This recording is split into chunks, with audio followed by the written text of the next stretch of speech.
प्रिय मित्रों, स्वागत है आपका आपके अपने चैनल स्टडी विद प्रदीप में। दोस्तों, आपको बता दें कि हम लोग वीडियो री एग्ज़ाम के लिए तैयारी कर रहे हैं।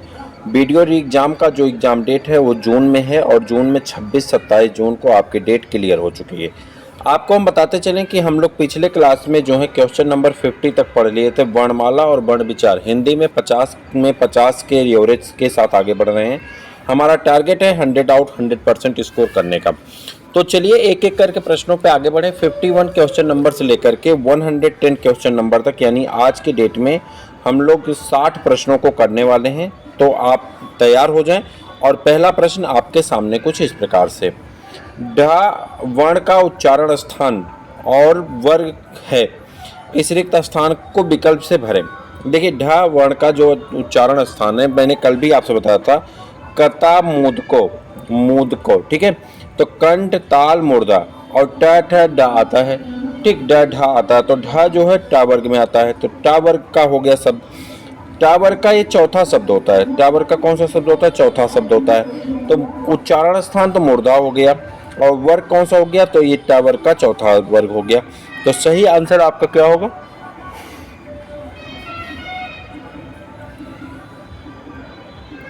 उच्चारण स्थान तो यहाँ पे दिया नहीं है। उच्चारण स्थान क्या हो जाएगा? मूर्धा हो जाएगा, और वर्ग क्या हो जाएगा? इसका जो है वर्ग हो जाएगा टा वर्ग, ठीक है। निम्नलिखित में से कौन सा वर्ण उच्चारण की दृष्टि से दंत नहीं है? देखिए, दंत नहीं है आपको बताना है। तो कता मूद को, कंठ ताल मुर्दा दंत, दंत मतलब ता वर्ग के सभी शब्द किस में आ जाते हैं? दंत में। तो त द न, ये तो ता वर्ग है, और टा वर्ग किस में आता? मूर्धा में। तो आपका मूर्धा है। तो ये जो आपसे पूछ रहा है दंत नहीं है, तो नहीं वाला कौन हो जाएगा? टा वाला। टा वाला आपका सही आंसर हो जाएगा, ठीक है। निम्नलिखित में से दंत ध्वनि है। अब दंत ध्वनि कौन सी होती है? तो आप याद करिए, दंत ध्वनि होती है पूरा ता वर्ग जितना होता है वो दंत ध्वनि होती है। तो ता वर्ग आपका दंत ध्वनि हो गया, ठीक है। उसके बाद अगर हम बात करें किसकी, का वर्ग, तो कंठ से बोला जाता है।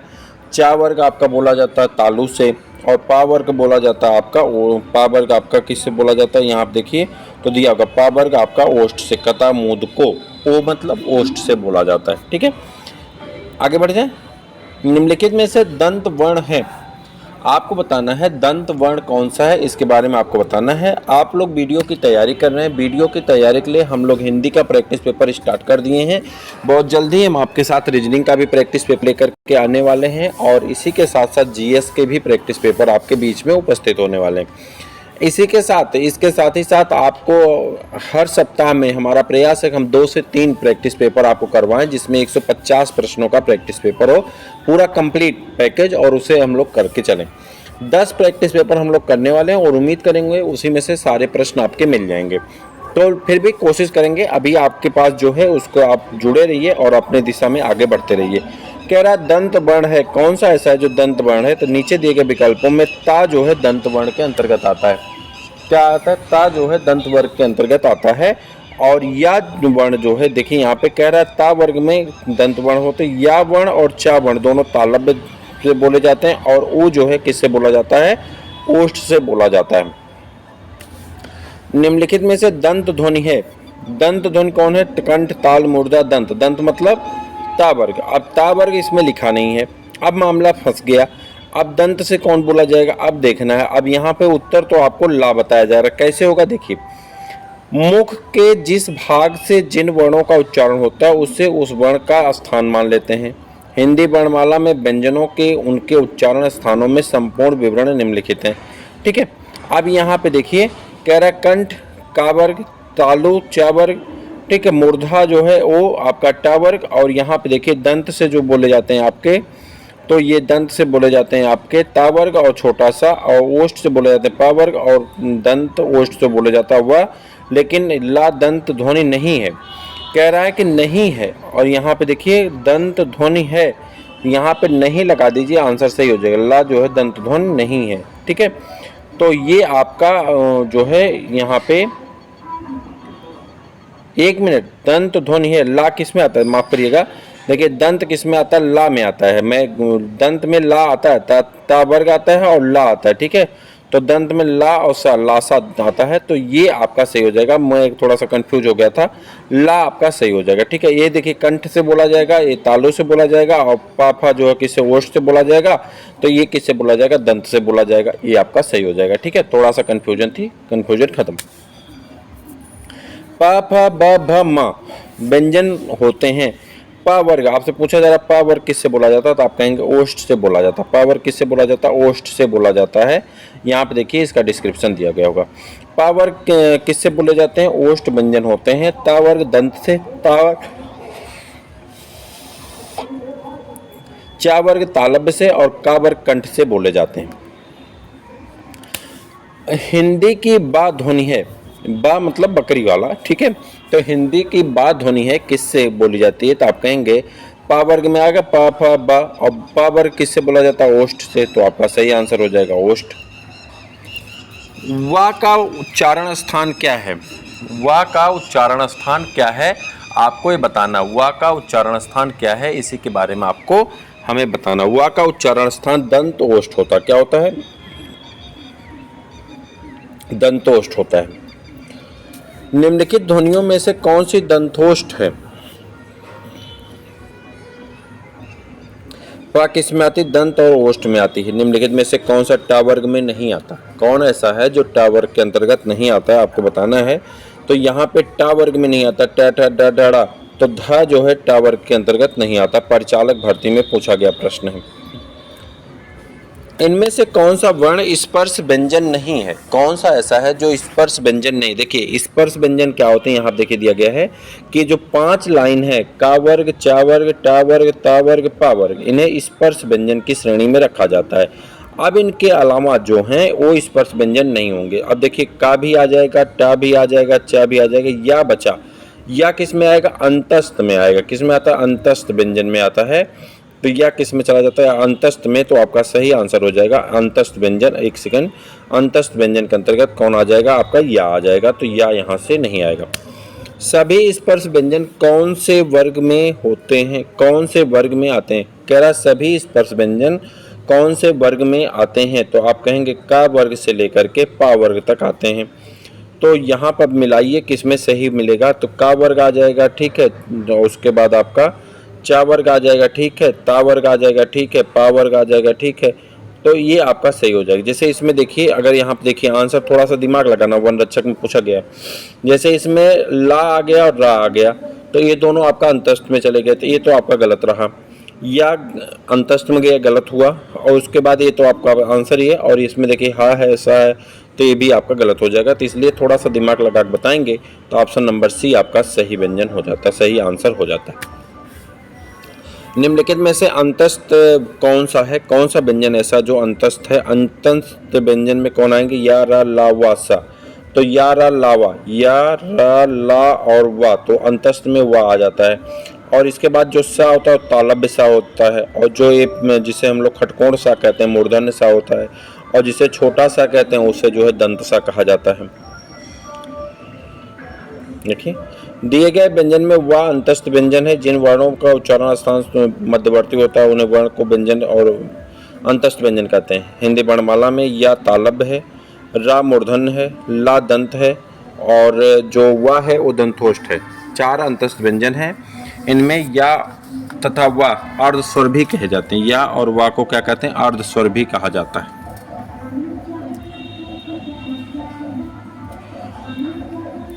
निम्नलिखित में से अंतस्थ व्यंजन कौन सा है, आपको बताना है। अंतस्थ व्यंजन में कौन आते हैं, या, रा, ला और वा, तो ये अंतस्थ व्यंजन में सभी आते हैं। तो आपका सही आंसर कौन हो जाएगा, बी अंतस्थ व्यंजन में आ जाएगा।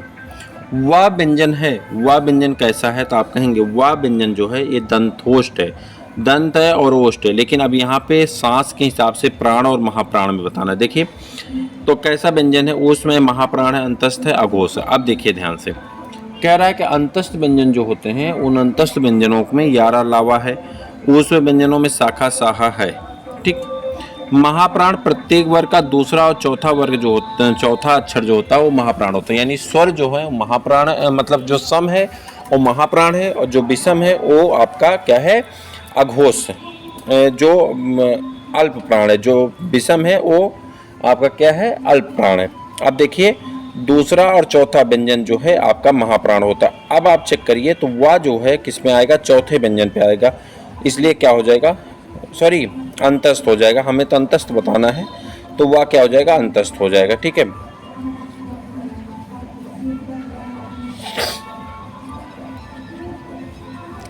अघोष कौन होते हैं, वर्ग का पहला दूसरा व्यंजन अघोष होता है और तीनों सा किस में आते हैं, अघोष में आते हैं। यारा लावा किस प्रकार के व्यंजन हैं, यारा लावा किस प्रकार के व्यंजन है, तो आप फिर कहेंगे अंतस्थ व्यंजन है। यारा लावा किस में होते हैं, अंतस्थ व्यंजन होते हैं।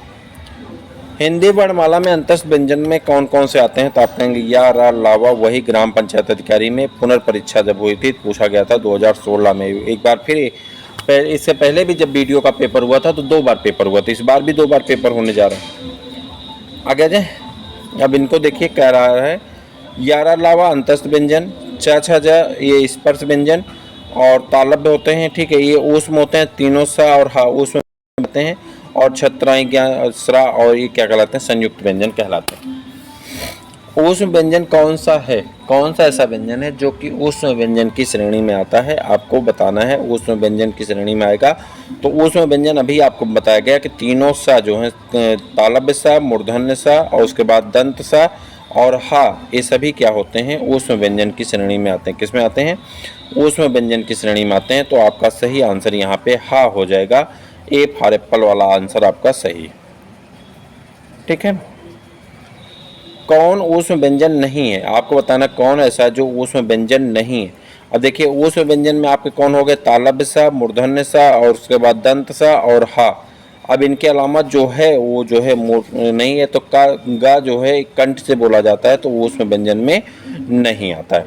ठीक, अंतस्थ और ऊष्म व्यंजन वर्ण कितने हैं, अंतस्थ वर्ण कितने हैं और ऊष्म वर्ण कितने हैं, तो अंतस्थ और ऊष्म दोनों को मिला के बताना है क्या, अंतस्थ और ऊष्म। तो अंतस्थ में आ जाता है या, रा, ला और वा, और ऊष्म में हो जाता है सा, खटकोण सा और छोटा सा और हा, मतलब इसे तालब्य सा, मूर्धन्य सा, दंत सा और हा, तो दोनों को मिला दें तो दोनों को मिलाने से हो जाएगा 8। तो आपका ऑप्शन नंबर बी क्या हो जाएगा, सही हो जाएगा। टोटल कितने हो जाएंगे, 8 आपके सही हो जाते हैं। ठीक है, दो व्यंजन जब एक साथ मिलते हैं तो क्या कहलाते हैं, जब दो व्यंजन एक साथ मिलते हैं तो संयुक्त व्यंजन कहलाते हैं। जैसे 4 प्रकार के संयुक्त व्यंजन होते हैं, जैसे कि छ, एक का और सा के मिलने से छ का निर्माण हुआ, त्र, ता और रा के मिलने से त्रा का निर्माण हुआ, ज्ञा, या और जा और या के मिलने से ज्ञा का निर्माण हुआ, सा और रा के मिलने से सरा का निर्माण हुआ। ये 4 हमारे जो है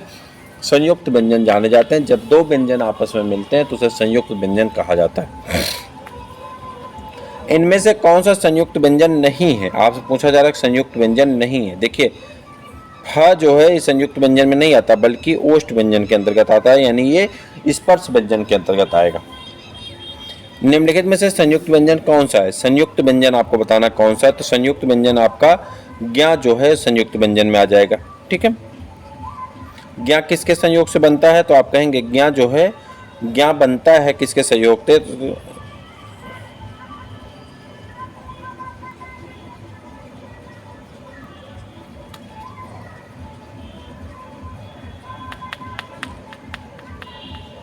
एक सेकंड बस वेट करिए, ओपन हो जा रहा है। आपसे पूछा जा रहा है ज्ञा जो है, कहाँ चला गया, यहाँ पे कि ज्ञा किसके संयोग, यहाँ पे देखिए दिया गया है कि ज्ञा एक संयुक्त व्यंजन है जो जा और या के संयोग से बना है। डा ढा और ये सब क्या है आपके, डा और ढा ये जो हैं ये दोनों, डा स्पर्श व्यंजन है, ढा दुगुण है व्यंजन है, और अंगा जो है नासिक व्यंजन के अंतर्गत आता है। पंचमाक्षर नासिक होते हैं। छ वर्ण किसके योग से बना है, छ जो है क और सा के योग से बना है, तो आपका सही आंसर हो जाता है ऑप्शन नंबर ए। छ ध्वनि निम्न में से किसके अंतर्गत आती है, छ ध्वनि जो है संयुक्त व्यंजन के अंतर्गत आती है। किस में आती है, संयुक्त व्यंजन के अंतर्गत आती है। एक सेकेंड, ठीक, ज्ञा वर्ण किन वर्णों के संयोग से बनता है, ज्ञा वर्ण किस वर्णों के संयोग से बनता है, तो जा और या के संयोग से ज्ञा वर्ण का निर्माण होता है। हिंदी वर्णमाला में कुल कितने अयोगवाह हैं? हिंदी वर्णमाला में 2 अयोगवाह व्यंजन पाए जाते हैं, अंग और अ। कितने होते हैं? 2 होते हैं, अंग और अ। निम्नलिखित में से नासिक व्यंजन कौन सा है जो नाक से बोला जाता है? तो जितने पंचमाक्षर होते हैं वो नासिक होते हैं। नासिक व्यंजन कौन सा है आपसे पूछा जा रहा है, कौन सा ऐसा है जो नासिक है? तो यहाँ पे देखिए ये संयुक्त है, एक कंठ है यानी स्पर्श है, ये भी स्पर्श है। अब आपका यहाँ बचा पंचमाक्षर है तो नासिक हो जाता है। निम्न में से एक प्रचार किसका है? निम्न में से कौन सा व्यंजन संघर्षी है, यानी वो संघर्षी व्यंजन है? अब इसको ध्यान से देखिए, संघर्षी व्यंजन आपको बताना है। अब मैं आपको समझा रहा हूँ, इसको ध्यान से समझिएगा। जिन वर्णों के उच्चारण में वायु का ना तो स्पर्श ध्वनियों के समान पूर्ण अवरोध हो, न स्वरों के समान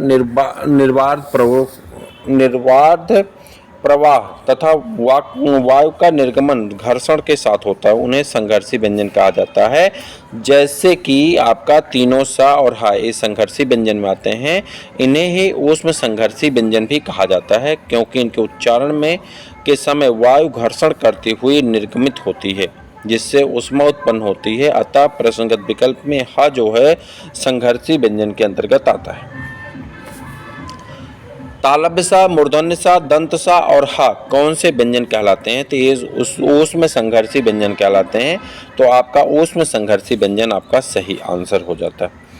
अघोष वर्ण कौन सा है? अघोष वर्ण वो होता है जो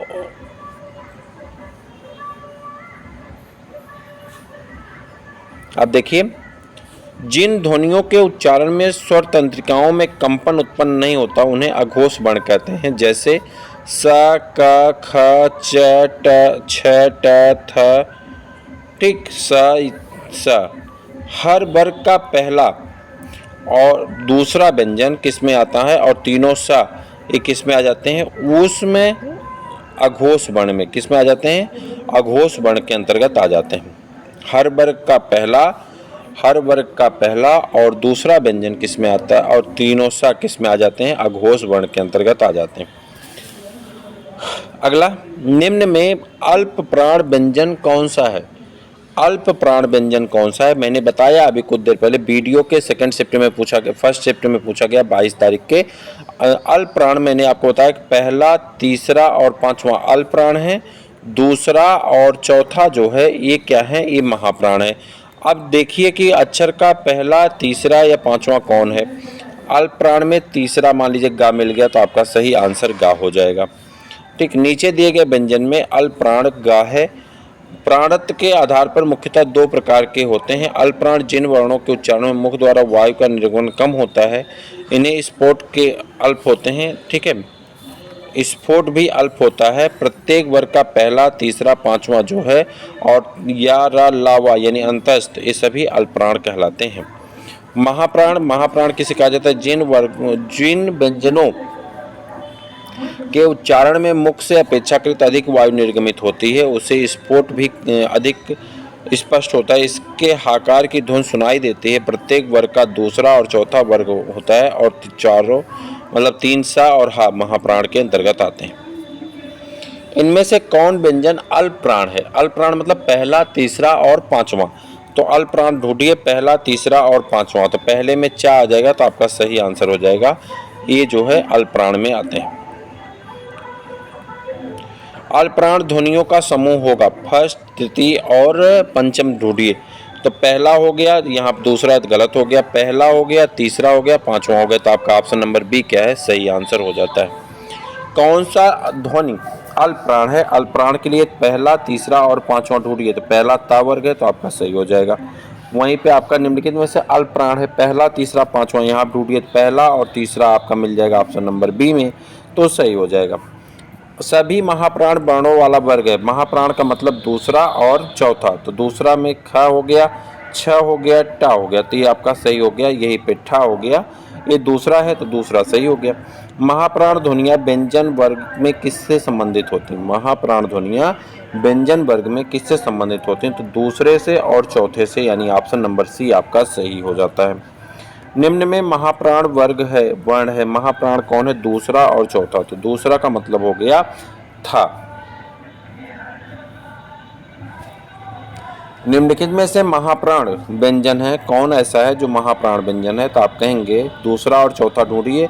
तो ये इस ऑप्शन में दिए गए ऑप्शन के हिसाब से घ जो है महाप्राण हो जाएगा। निम्नलिखित में महाप्राण व्यंजन कौन सा है? महाप्राण में आपके कौन कौन से आते हैं? महाप्राण में आपका दूसरा वर्ण आता है, चौथा वर्ण आता है, तीनों सा आते हैं और हा आता है। तो महाप्राण में आपका कौन है? तो यहाँ पे चौथा भा ऑप्शन हो गया। ठीक। अघोष वर्ण कौन सा होता है? अघोष वर्ण जो है अभी आपको बताया गया, तो ऊपर अघोष वर्ण जो होंगे यहाँ पे 4 दिए गए हैं अघोष वर्ण। अब आपको बताना है नाद की दृष्टि से जिन ध्वनियों के उच्चारण समय में स्वरतंत्रिकाओं में कंपन नहीं होता है, स्वरतंत्रिकाएं खुली रहती हैं, उन्हें वायु बिना अवरोध के बाहर आती हैं, अघोष व्यंजन कहलाते हैं।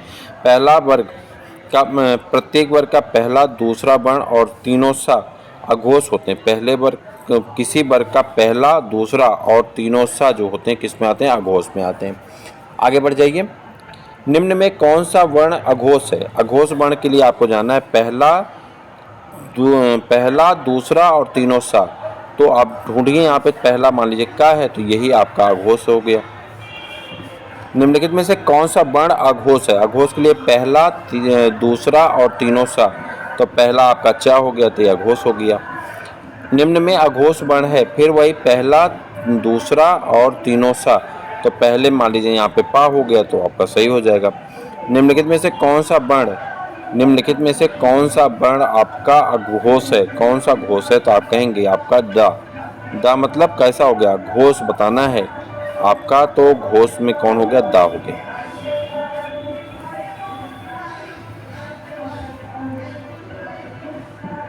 ठीक। जिन वर्णों के उच्चारण में स्वर तंत्रिकाएं झंकृत होती हैं, यानी कंपन होती है स्वर तंत्रिकाओं में, तथा उसमें नाद उत्पन्न होता है, नाद मतलब ध्वनि उत्पन्न होती है, उसे सघोष या घोष वर्ण कहलाते हैं। इसके उच्चारण में जिनके वायु प्रवाह के लिए वायु अवरोध में स्वर तंत्रिकाओं में कंपन होता है। प्रत्येक वर्ग का तीसरा, चौथा, पांचवा और यारा लावा यानी अंतस्थ व्यंजन और हा, इन सभी को अगर जोड़ देंगे तो क्या हो जाएंगे? आपके हो जाते हैं घोष वर्ण हो जाते हैं। क्या हो जाते हैं? घोष वर्ण हो जाते हैं। आज ये आपके लिए कौन सी समस्या आ गई है? बार बार कट जा रहा है। घोष वर्ण आ जाते हैं। ठीक है, ओपन कर रहे हैं, 1 सेकंड बस आप वेट करिए। अभी आप चैनल पर अगर नए हैं तो चैनल को सब्सक्राइब जरूर करिए, अपने मित्रों को शेयर कर दीजिए। लगातार आपकी क्लासेस आगे बढ़ रही हैं, इसका आप हिस्सा बने रहेंगे तो आपको इसका लाभ मिलता रहेगा। ठीक है, तो ये बार बार कट जा रहा है, आज थोड़ी सी समस्या है, कुछ कहाँ से है पता नहीं चल रहा है आपका। आगे बढ़ जाए। इसके बाद आ जाएंगे निम्नलिखित में से कौन सा वर्ण घोष? ये तो हो गया आपका, ये तो आपका आंसर हो आ गया। इसके बाद अगर बात करें तो कौन सा वर्ण घोष नहीं? अब आपको बताना कौन सा घोष नहीं है।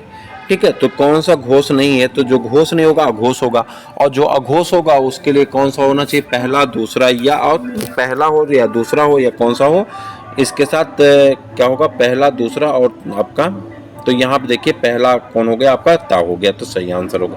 निम्न में घोष वर्ण कौन सा है? कौन सा ऐसा है जो घोष है?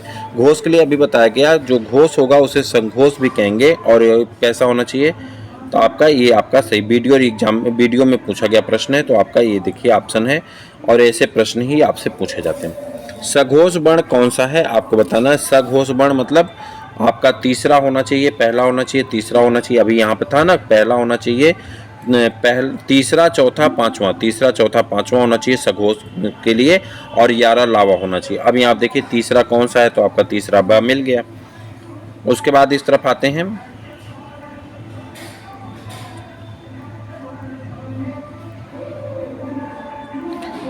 काकल्य वर्ण कौन सा है? काकल्य वर्ण कौन सा होगा? तो आप कहेंगे काकल्य वर्ण में कौन आता है? हा आता है।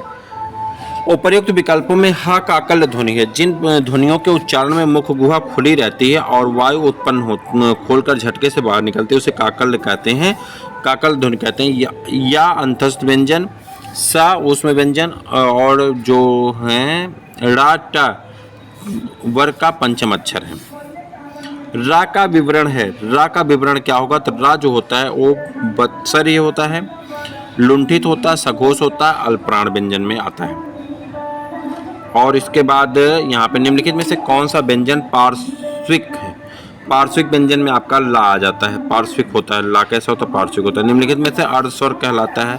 अर्धस्वर कौन कहलाता है? तो आप कहेंगे या जो है अर्धस्वर कहलाता है।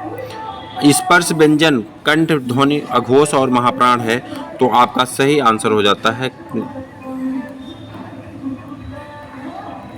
इसके बाद आ जाते हैं निम्नलिखित में से कौन सा रा व्यंजन है, तो रा का आंसर होगा मातृभूमि। किसमें रा व्यंजन है, तो वो है मातृभूमि में।